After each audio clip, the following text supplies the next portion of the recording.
dog on the Titanic. Let me tell you the story of the gentle giant. Rigel was a Newfoundland, one of the largest, strongest dogs in the world. On April 9, 1912, he chartered out the gangway of the great ship Titanic with his master, First Officer William Murdoch. Rigel had never been on a brand new ship. He sniffed the fresh paint.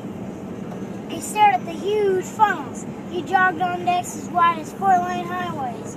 The next day, the Titanic left Southampton, England, on its first voyage to America. The wind whipped Rigel's thick black fur as he stood by the railing and watched the crowd wave goodbye. When the Titanic stopped at 2 ports to pick up more passengers, Rigel saw children climb aboard. He ran to greet them, eager to play. As the children petted Rigel, he drooled from happiness. His tongue hung out like a big, wet washcloth. During meal times, he nodded bones and chewed meat that the officers fed him under the table. At night, he curled up and snored, lying on an old navy blanket at the foot of his master's knee. He was no kidding. On the night of April 13th, Rigel waited for Officer Murdoch to get off duty. His ears perked up and he heard a noise. It sounded like a huge finger scraping the ship's side. The engine stopped.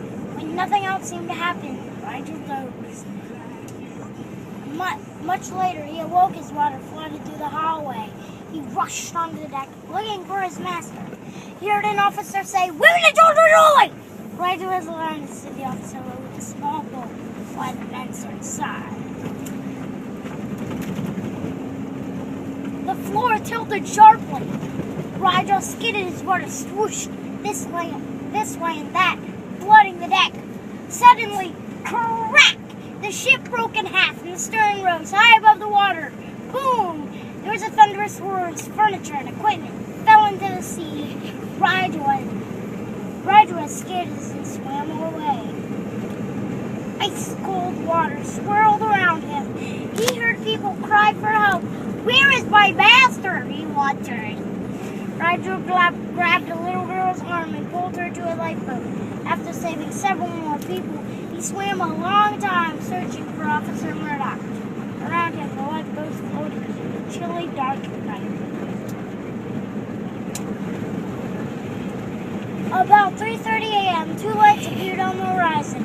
Rigel heard people in the lifeboat shout, "Is it a ship?" "Yes, yes, it's a big ship. Come to the rescue." The ship stopped. A rope ladder was hung over the side of the ship, and the people in the lifeboat climbed to safety.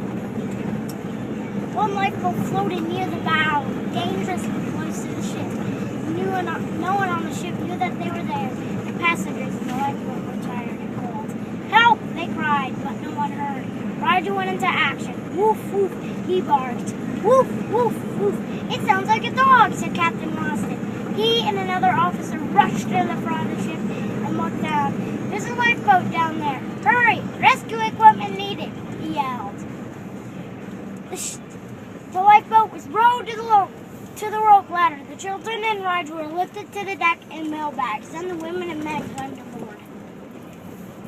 Jonas Briggs, a kind seaman who loved dogs, took care of Rigel. He wiped Rigel's fur dry, then fed and petted him.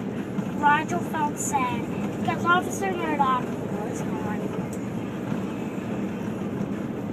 The next day, the survivors at night, Rigel sat at the foot of Jonas' bed on a soft blanket. Soon Rigel accepted Jonas as his master. The next day, the survivors hugged Rigel and thanked him for saving their lives. Then Captain Roston gave Rigel a special belt to chew and called him Hero Dog of the Titanic.